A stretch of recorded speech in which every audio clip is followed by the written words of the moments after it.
Hello, good day students. My name is Miss Cheyenne Gracie Maniego, and I am your instructor for 21st Century Literature. Okay, so this is the first part of our recorded lesson that I will be giving you in parts. So this is part 1. So I decided to have this recording of the lesson so that it will assist you in your answering of the modules, although most of the activities that you have in your modules, naanagin na siya tanan na makita na nato sa modules. This is just supplemental discussions and guide para dili ra pod kayo mo magkalisod. Okay, so I am very thankful that you are listening or you are watching this recording so that mas mapanindot pag yun or mas mapaayo pag yun ang inyong pagtuon no, sa 21st century literature. Especially during the pandemic, it is hard for us to see each other. Dili ta pwede maka face to face and the discussion is pretty hard nga buhaton nato, but thankfully we have technology and we can do so even though lagyo ta sa usag-usa. Okay, so that's it for our short introduction. Once again, I am Miss Cheyenne Gracie Maniego. So, yes, that's me. Okay, so if you see me at the office, you can say hi. Hi, ma'am. Kumusta, ma'am? Okay, so, dili raman po ko snub. Okay, so, I have my number there. I have my Facebook account and my NMSC email address. And I have their reminders na regarding the subject. So I'm very particular with how you are going to contact me because I have other classes as well. So we will be having our kanang contact, kung mag-message mo na ako or kung mag-text mo na ako, just do so 8 to 5 sa weekdays, okay? 8 a.m., 5 p.m. weekdays, Monday to Friday.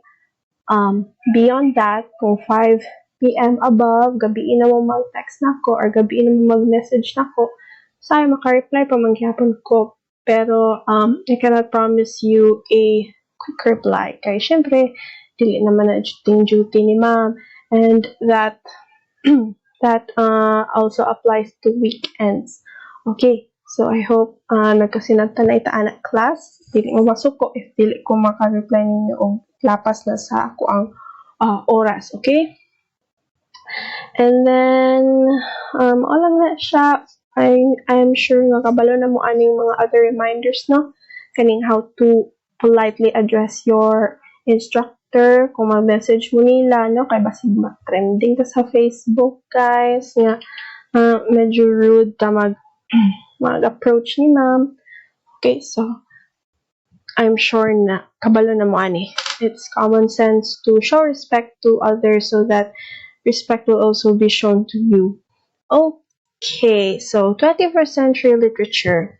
A brief overview of the subject. We will be having discussions about literature in the Philippines and little bits but sa whole world. Okay, so when we say literature class, kung ano siya, mga stories, poems, okay, boring.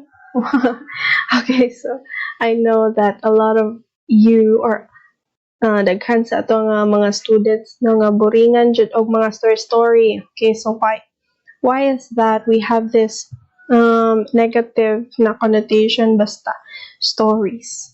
Okay, so maybe in your elementary days or in your junior high school days, pabasahon lang mo og story and then sige, who is the main character and answer diretso. Okay, there is no interaction or nawala ang beauty of the storytelling process. Okay, so I hope that through this subject we can change that and that you can really appreciate literature because literature is important. Abi ninyo og dili importante ang story no. Story ra good. Okay, so actually we can learn a lot of values and we can experience a lot of experiences even though we're just reading something. We are living the life of the characters that are in the story that we are reading. So it is a great experience. It is a great way for us to learn about the world and about life. Okay, so the first part of our lesson will be focused on the history of our literature here in the Philippines. So, naana siya overview din ha, no? So, this unit starts with samples of pre-colonial literary output from different regions of the country which are expressed in the region's indigenous language. Okay, so that's just the overview. So for lesson 1, by word of mouth, lesson 2, to account for beginnings, lesson 3, to thee we sing, lesson 4, the tale of Tonyo the Brave. So this is for your module 1. Okay, so let's begin with our formal discussion. So by word of mouth. So by the end of this lesson, you will be able to appreciate the cultural and aesthetical similarities as well as the diversity of proverbs, sayings, and riddles in the Philippines. We are going to explain the texts in terms of literary elements, genres, and traditions. You're going to use critical reading strategies to make sense of literary meanings in context, and you're going to note the literary devices used in different types. Excuse.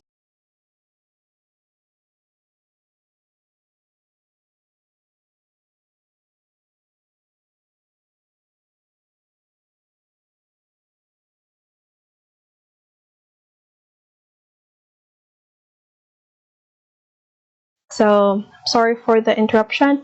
Okay, so before any country came up with its writing system, information was handed down orally.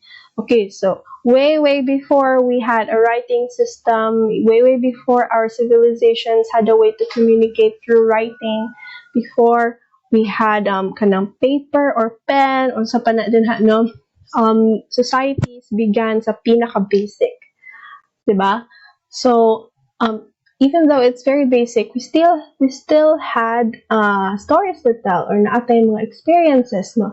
And of course, these experiences or stories are shared through to other people by speaking. So, orally. So, ginastorya lang siya. So, ano, magpasa-pasa ang mga stories, ang mga mga riddles, mga sayings through passing them down to from one person to another. Ana lang na siya. So, mo nang nagpasa-pasa na siya from that generation to the next generation to the next generation. Okay, so that's what it means when those literary pieces or sayings or stories are being passed down orally. Okay, so mo na siya ang pinakasinugdanan sa ato ang literary history here in the Philippines. And I'm sure not only in the Philippines but in other societies or civilizations all over the world. Okay, so the oral literary forms that we were produced in that period were mostly folklore. When we say folklore, unsa man ning mga folklore? Okay, kanang mga folk tales, mga story about sa mga ilahang mga gituuhan sa una nga mga gods and goddesses, tales about nature, tales about animals, or kanang mga tuo-tuo. Okay, so included na siya din sa folklore. So myths, legends, riddles, fables, songs. Okay. And our country is made up of islands, provinces, and regions with different languages, and the literary forms produced during the pre-colonial times were expressed in varied tongues. When we say pre-colonial times, it means before the period of colonization, before the Spanish took over the Philippines for over 300 years. Okay, so that's the pre-colonial period. So, wala pa tayo Christianity, ani, no? So, atong mga gituuhan kay katupang mga alibata, mga anito, anita, right? We worshipped nature. Okay, so mga ni siya ang atong culture back then. So, that time was very rich with culture, and it was preserved in our sayings, proverbs, okay, nga hantod karon na agihapon nabilin gamay. Okay, bisag wala to siya gisulat na agyapon nabilin gamay, because actually class during the time, during the period of colonization, most of our culture was erased by the Spaniards in attempts to kanang erase the savage, mo na ilang term. Okay, so they want us to be civilized. Okay, so kay mga savages man daw kuno ang mga tao sa una nga dili nila pareha, no? Okay, so kay savage na sa ilang panlantaw, they tried to change us. Okay, so and then they came here, brought Christianity. Okay, so muna na siyang sinuganan sa tanan. Okay, so one of the literary outputs featured in this lesson is the proverb or saying. So we have many proverbs, no? So all throughout this lesson, we will know proverbs, okay, or sayings, and then we will also have riddles. Okay, so riddles is a very common nga pang pastime sa una sa tuang ancestors, no? They would go around a fire, mag-sit down sila around a fire, and then they will play games by asking riddles. Okay, wala pa may technology sa una kasi mga lingaw, no? So, mga riddle lang sa in Tagalog, that is ugtong. Okay, so mana sila ilahang pampalipas oras. Okay. And a lot of these are still preserved today. Kabalo gihapon ta ani nga mga proverbs and riddles. Okay? Okay, so I'm sure you have heard about this sa lawikain. Nani siya sa atong Filipino, sa una pa lang sa elementary and junior high school. Okay, so they are Filipino proverbs or sayings which contain traditional wisdom from the past. The following English proverb that indicates the golden rule also has equivalent versions in different regions all over the country. So the English proverb that is the golden rule, famous kani siya na, do not do unto your fellow men what you do not wish done to you, or do not do unto others what you do not want others to do unto you. So naman na siya ang golden rule. So it actually exists in equivalent versions sa all around the country. So although lahi-lahi og language, lahi-lahi og dialect, the same thought. Ang masama sa iyo, huwag mong gawin sa kapwa mo. Okay.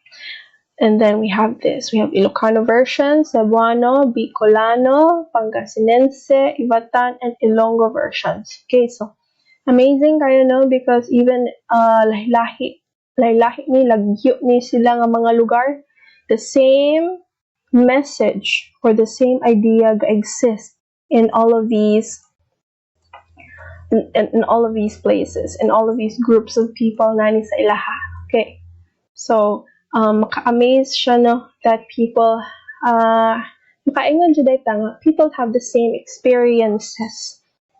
Wala siya og coincidence baran or sa tawagan na, because we're all living the same life. Okay, so significant human experience maning mahitabo sa to ano nga naay mga lessons. Okay, so na-absorb niya siya or na carry niya siya nato, and then naapon niya siya sa uban nga cultures. Bisan pa tuod og wala pa ta nag-ila ni nila dikid makaingon ang mga English speakers na kami may nakaunaan na.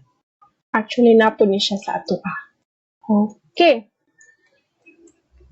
And then we have here the Tagalog and the Ilocano proverbs that follow have more than one equivalent proverb in English. Daig ng maagap ang masipag. Okay, so daig ng maagap ang masipag. Sa Bisaya na class. Hala pag unsa ka kakugihan, malupigan gihapon ka sa maagap. efficient, madiskarte. Okay. A stitch in time saves 9. Do not put off tomorrow what you can do today. The early bird catches the worm. Okay, so it's all about parang work ethic, no? It's about working hard, about knowing how to work smart. Okay, so mga versions lang na siya. Okay, nasabtan na to. The point of this class ba is kanang even though we have different languages, our values as humans transcend those differences. Okay? It transcends our beliefs, our cultures. Okay? As long as it is a significant human experiences that we all share as humans. Okay? Dili significant animal experience or significant alien experience, significant human experiences. Okay, na-experience na to tanan as tao. Okay. So, bahala pag lahi ta og mga lingwahe. We all have that. We have all experienced that. Okay. Another one, we have Ibagam.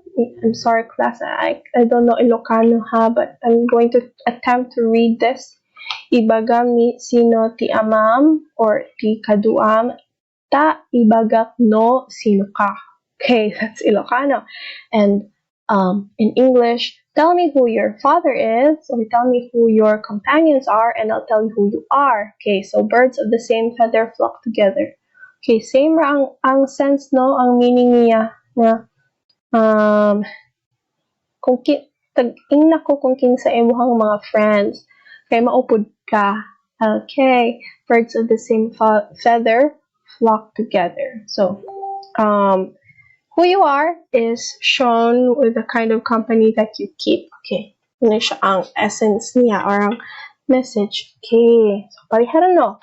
Na siya sa English, na po siya sa atua din sa Philippines. I'm sure naapod niya siya sa atua sa Bisaya or Cebuano.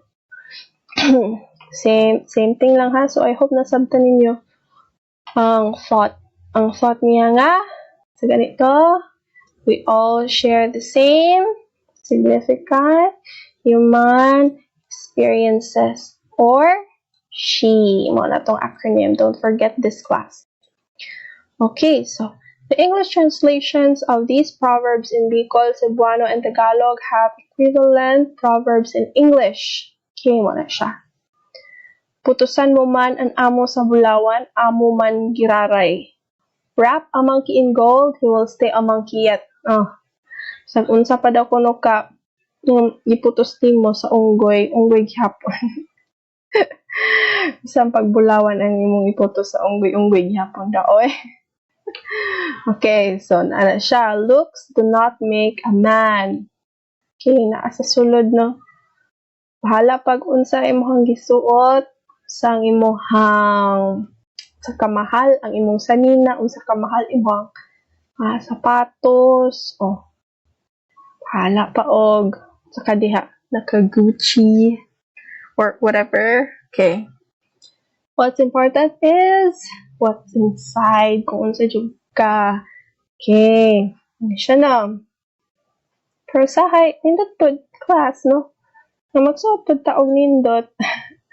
Makatagpod sa to og confidence. Okay, but pinaka-importante yun ang personality. Okay. And character. Unsa ang tawo, maila sa iyang binuhatan, makilala sa gawa ang totohanang dakila. Okay, so it's the same thing. Okay? A man is known by his acts, by their fruits, you shall know them. Okay? If ang bunga, mangga, syempre, mangga pud ka nga kahoy. Ba?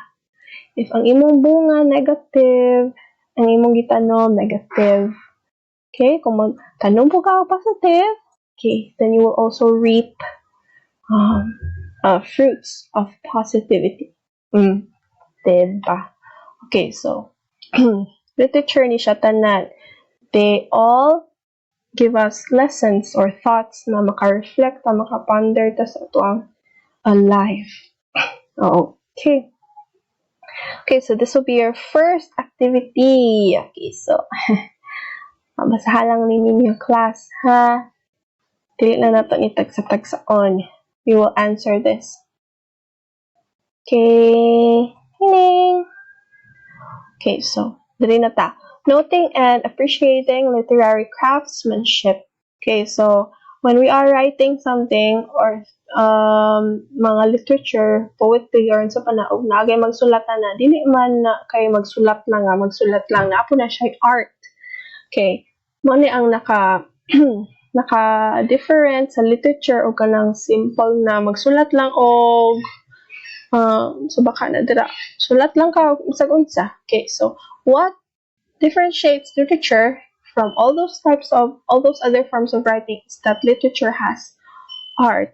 Okay, and it is meant to be enjoyed. It is meant to be pleasing to the eye or to the soul. So ang characteristic niya dapat nindot siya pod, di ba? Sakto. Okay, so it takes real craftsmanship, talent, no, para magsulat. Okay, so naa po yung mga literary craftsmanship ning ato ang proverbs. Okay, so we have tanaw natin dire sa examples. Okay, wait ha. Okay, for these wise sayings to be easily remembered, they must not only be meaningful in content, but they must create impact through the way that they are worded. Okay, so dili lang kay meaningful siya sa meaning. Usahay no kay na ay mga, for example, class na itaw nga mo storya siya nga kasabot ta sayang buot pasabot pero batik kaniya pagka-storya, di ba? Lahi ra gyud tong nindot kaayo niya nindot kaayo yung thought pero han ay jud niya pagka-storya lami kay siya paminawon, di ba? So this is what I'm talking about when we say literary craftsmanship. Okay, so some proverbs are told in the imperative form that comes in the form of a command to put the message across. Diba? Imperative form, there are imperative types of sentence, yung kanang command or request. Okay, so you have this. Do not do unto others. So, kabalo naman eh. Napoy uban nga descriptive. Okay, so nag-describe lang sila sa unsay mahitabo, no? Okay, so kani daw nanugo gid siya, no, nga kay ayaw ninyo buhata sa uban kung dili mo gusto nga mahitabo sa inyo, ha, di ba? It's a command. If we compare it to the next one, the early bird gets the worm, it's just describing what happens to the early bird, di ba? Ang sayo daw nga langgam mo'y makakuha sa worm, sa ulod, sa bulate, diba? Okay, so kanina command, kanina describe. Unsa ka ang most effective way? No? So depende na ninyo, no? Depende na ninyo. Both are very impactful, no? Say kung ingnon ta kung unsay buhaton, sahay. Okay? Buhatan na mo, pero mas for me lang ha, mas tindot ning ingani bitaw nga magpahuna-hunaon sa ka ba, mag-reflect jud ka nga pakit-on ka sa result bitaw sa imuhang buhat. Bitaw no, if ako lang buhaton mo na mahitabo sa ako. So you see, okay, na siya difference. And consider na siya when creating proverbs or literary proverbs. Okay, consider na sila. Okay, and then we also have rhyming. Say rhyming. Kana bitang magpariha ang sound sa end. Okay, makilala sa gawa ang totohanang dakila. It both ends with the rhyme sa pinaka-last, sa end sa line. Okay. Okay, so ang rhyme, naani siya sa proverbs, naapod siya sa poems. Okay, daghani siya yung anak class. Okay, para nindot po siya paminawon la, no? para dili pud kiwa. Okay. And then we also have parallelism. Okay. It is a literary tool that uses words and concepts that go together. Like father, like son. Sa pasabutan na nga proverb. Kung unsa ang papa, maupod ang anak. Unsa ang pareha ni sa kung unsa ang kahoy, maupod ang bunga. bunga. Okay, so unsa man ang concept nga nag-go together, syempre ang father ug ang son. Paris man gid na. Okay. Pwede na. So all of these things, all of these techniques, makita ni nato ni siya. Although dili at the same time, dili nato siya makita siguro sa usa ka proverb na ani siya tanan, pero all of these literary tools aid in making a proverb or a saying more impactful. Mas makahinumdum ta ug mas ganahan ta maminaw. Okay. I hope that was clear. Okay, so another activity. Ask your parents or elders in the community for examples of the following types of proverbs or popular sayings in Cebuano or Bisaya. So A, proverbs that state what one must do or not do. Or B, descriptive proverbs or sayings with the reason, result, or cause and effect. So same ani. Same ani ha. Kung usa, ang sa letter A, imperative. Ang letter B kay descriptive. Okay. So, the limit to how many proverbs for A and B, at least, class, at least 3 each. 3 each. Okay? Sige, ako pa ibutang dire para di mo makalimot. 3 each! Sorry, ba't yung lagi ni ma'am? Okay, and then we have this as well. Search the internet for samples of proverbs from other countries around the world that prescribe norms of behavior in the following areas. When we say norms of behavior, they are mga norms or rules or mga unspoken rules na nasa atong society. Okay, mana siya. Unsa ba kanang how we must behave ba or how we must carry ourselves sa society. Okay, so na yung mga sayings sa class. So, we have 3 topics here: relationships, use of time, and choice of the company that one keeps. So you're gonna write the proverb and the country where it is from. Okay. Okay. And then the next lesson that we have, so mo lang to siya ha, about the proverbs and the sayings. Next one is we have riddles.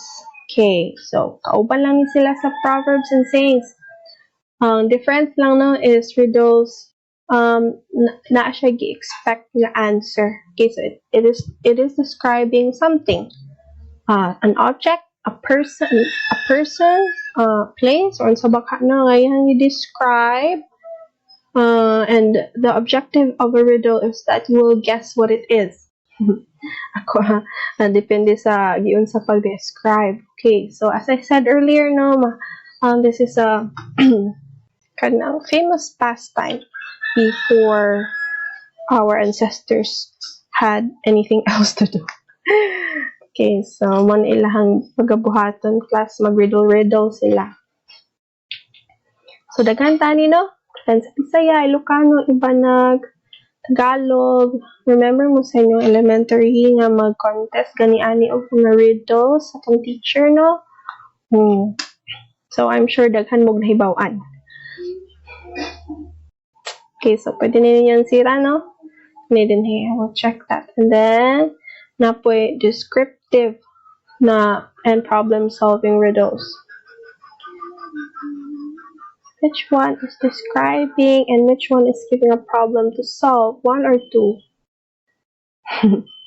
Unsa ang riddle nga ga-describe? Unsa ang riddle na nagpa-solve sa imo og problem?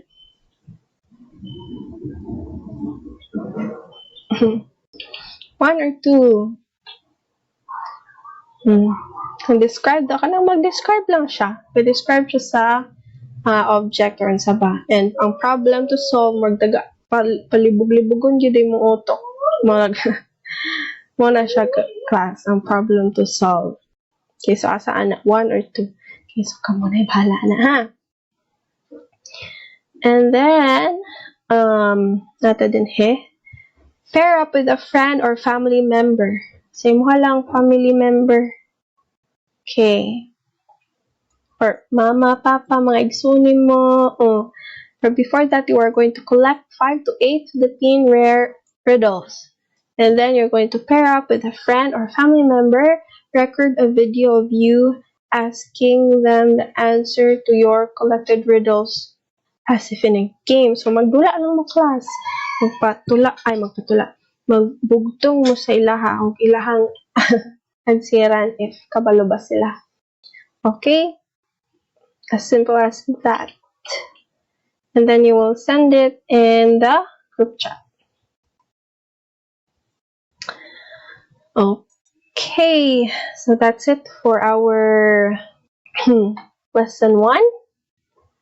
I hope na nasabtan ninyo. So I will be uploading, this will be on our, on the YouTube channel. Kaya kung anong good class, di magud ko makasend o kana,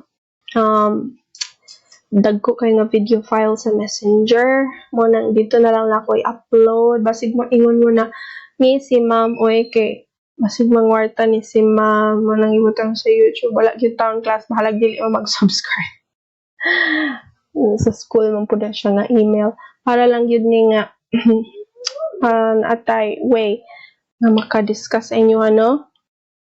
Okay, so that's it. And we will be having our second lesson sa next video. Okay. Is it charging, Mommy?